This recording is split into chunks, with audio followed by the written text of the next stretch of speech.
नमस्कार मित्रांनो, मी अविनाश चौरे मराठी कट्टावरती पुन्हा एकदा तुमचं स्वागत करतो. महाराष्ट्र लोकसेवा आयोग एम-पी-एस-सी कडून एक शुद्धीपत्रक जाहीर झालेलं आहे. काल 6 डिसेंबर 2024 ला.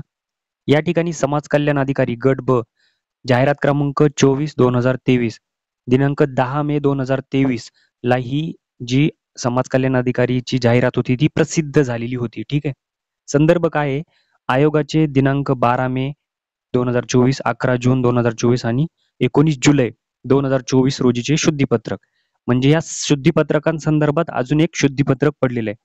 परंतु एम-पी-एस-सीच्या सर्व विद्यार्थ्यांनी लक्षात घ्यावं, की फक्त हे शुद्धीपत्रक नसून सर्व कॅटेगरीसाठी एक त्यांनी सूचना केलेली आहे, जी खूप महत्त्वाची आहे. जर तुम्ही तुमच्या प्रोफाईलमध्ये हे अपडेट केलं नसेल किंवा तुम्ही हे सर्टिफिकेट काढलं नसेल, तर तुम्हाला या परीक्षेसाठी किंवा येणाऱ्या कोणत्याही एम-पी-एस-सी थ्रू असणाऱ्या कोणत्याही परीक्षेसाठी तुम्ही पात्र नसाल. या ठिकाणी लक्षात घ्या, काय म्हणले आपण बघूया. महाराष्ट्र लोकसेवा आयोगामार्फत समाज कल्याण अधिकारी गट ब जाहिरात क्रमांक 24/2023 दिनांक 10 मे 2023 रोजी प्रसिद्ध करण्यात आली आहे. जाहिरात प्रसिद्ध केल्यानंतर सामाजिक व शैक्षणिकदृष्ट्या मागास वर्गाकरता आरक्षण अधिनियम 2024 दिनांक 26 फेब्रुवारी 2024 च्या अनुषंगाने उपरोक्त संदर्भीय शुद्ध पत्रकाद्वारे अराखीव म्हणजे खुला अथवा आर्थिकदृष्ट्या दुर्बल घटकातून अर्ज केलेल्या उमेदवारांना सामाजिक व शैक्षणिकदृष्ट्या मागास वर्गाचा अथवा इतर मागास वर्गाचा दावा करण्याकरता विकल्प सादर करण्याची संधी उपलब्ध करून देण्यात आली होती. या ठिकाणी बघा, या ठिकाणी विकल्प जे आहे ते सादर करण्याची संधी दिलेली आहे. खाली बघू आपण. महाराष्ट्र राज्यातील सामाजिक आणि शैक्षणिकदृष्ट्या मागास वर्गाकरता आरक्षण अधिनियम 2024 दिनांक 26 फेब्रुवारी 2024 मधील नियम क्रमांक 5.2 नुसार ज्या व्यक्ती उन्नत व प्रगत गटात मोडत नसतील, अशा सामाजिक आणि शैक्षणिकदृष्ट्या मागास वर्गातील व्यक्तींनाच केवळ या अधिनियमातील आरक्षण उपलब्ध असेल, अशी तरतूद आहे. सदर शुद्धीपत्रकास अनुसरून सामाजिक व शैक्षणिकदृष्ट्या मागास वर्ग अथवा इतर मागास वर्गाचा दावा करण्याकरता विकल्प सादर करताना उमेदवारांनी ते नॉन क्रिमिलियर गटामध्ये मोडत आहेत अथवा नाही. लक्षात घ्या, नॉन क्रिमिलियर मध्ये तुम्ही मोडत आहात की नाहीत, म्हणजे उन्नत प्रगत गटात मोडत आहात का नाही, हे तुम्हाला या ठिकाणी दावा सादर करायचा आहे. त्यासाठी नाही का नॉन क्रिमिलियर काढणं म्हणजे सगळ्यात महत्त्वाचं आहे या ठिकाणी.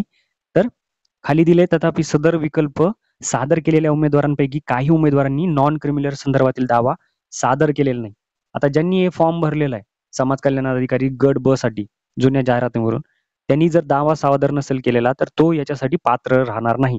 किंवा त्यांनी जर ऑफिशियल एम-पी-एस-सीच्या वेबसाईटवर जाऊन अपडेट केलं नसेल त्याचं आणखी प्रोफाईल, तर तो यासाठी पात्र नसेल, म्हणजे त्या पात्रतेमधून तो बाहेर निघून जाईल. तिसरा पॉईंट बघा, यास्तव संदर्भीय शुद्धीपत्रकास अनुसरून सामाजिक व शैक्षणिकदृष्ट्या मागास वर्गाचा म्हणजे एस-सी-बी-सी अथवा इतर मागास वर्गाचा म्हणजे ओ-बी-सीचा विकल्प दावा सादर केलेल्या परंतु उन्नत गट व प्रगत गटात मोडत असल्याचा किंवा नसल्याचा क्रिमिलियर किंवा नॉन क्रिमिलियर न केलेल्या उमेदवारांनी सदर दाव्यांची नोंद आयोगाच्या mpsc.gov.in मधील ऑनलाईन फॅसिलिटी या सदराखाली NCL क्लेम फॉर SCBC/OBC या बटनाद्वारे विषयांकित जाहिराताकरता दिलेल्या बाह्य लिंकद्वारे दिनांक 9 डिसेंबर 2024 ते 13 डिसेंबर 2024 पर्यंत नोंदविणे आवश्यक आहे. तर या ठिकाणी तिसरा पॉईंट खूप महत्वाचा आहे. SCBC असो OBC असो, जर तुम्ही उन्नत गटात मोडत असाल, प्रगत उन्नत गटात असताल किंवा नसताल, तर तुम्हाला क्रिमिलियर किंवा नॉन क्रिमिलियर न केलेल्या उमेदवारांनी सदर दाव्याची नोंद तुम्हाला करायचीच आहे. मग केलेला असेल तरी पण करा आणि नसेल केला तरी पण करा. आयोगाच्या mpsc.gov.in ऑनलाईन फॅसिलिटीमध्ये तुम्हाला कशा प्रकारे प्रोफाईल अपडेट करायचं आहे एम-पी-एस-सीचं, मी त्याचा व्हिडिओ ऑलरेडी बनवून टाकलाय. त्याची लिंक मी डिस्क्रिप्शनमध्ये देईल. तुम्ही त्या ठिकाणी जाऊन तुम्ही तुमचं प्रोफाईल अपडेट करून घ्या. मी मागच्या वेळेसही सांगितलं होतं, की जोपर्यंत तुम्ही अपडेट करणार नाही, तुम्हाला अशा प्रॉब्लेम्सला फेस करावं लागेल. तुमचं काही अपडेट झालं असेल, ग्रॅज्युएशन झालं असेल, तुमचे नवीन सर्टिफिकेट काही आलेले असतील, तुमचं नॉन क्रिमिलियर एक्सपायर झालेलं असेल, नवीन काढलं असेल, हे सगळं अपडेट करा. किंवा तुमच्या म्हणतो वजनामध्ये सुद्धा तुमच्या बदल झाला असेल, तरी तुम्ही त्या ठिकाणी जाऊन तुमच्या वजनामध्ये बदल झालाय म्हणून तुम्ही अपडेट करून घ्या. कसं अपडेट करायचंय, अनलॉक कशी प्रोफाईल करायचं याचा व्हिडिओ व्यवस्थित मी बनवलाय. तुम्ही लिंकवर जाऊन बघू शकता. खाली बघा, विहित कालावधीनंतर दावा बदलल्याची नोंदविण्याची विनंती कोणत्याही परिस्थितीत मान्य करण्यात येणार नाही. ठीक आहे, कालावधी संपला, तुमची कोणतीही विनंती या ठिकाणी घेण्यात येणार नाही. तर या प्रकारे सदर दाव्याच्या पृष्ठात संबंधित उमेदवारांनी 2023-24 अथवा 24-25 या आर्थिक वर्षात वैध असणारी उन्नत व प्रगत गटात मोडत नसल्याचे नॉन क्रिमिलियर प्रमाणपत्र सादर करणे आवश्यक राहील. तुम्ही मोडत नाही, तुम्हाला नॉन क्रिमिलियर सादर करावंच लागेल. दिनांक 10 मे 2023 रोजी मूळ जाहिरात तसेच दिनांक 22 मे, 11 मे आणि 19 जुलै 2024 रोजी प्रसिद्ध शुद्धीपत्रकातील ज्या अटी आहेत इतर त्यांच्या शर्तीमध्ये कोणताही बदल त्यांनी केलेला नाहीये. पण 3 नंबरचा पॉईंट हा खूप महत्त्वाचा आहे. तुम्ही या ठिकाणी बघू शकतात.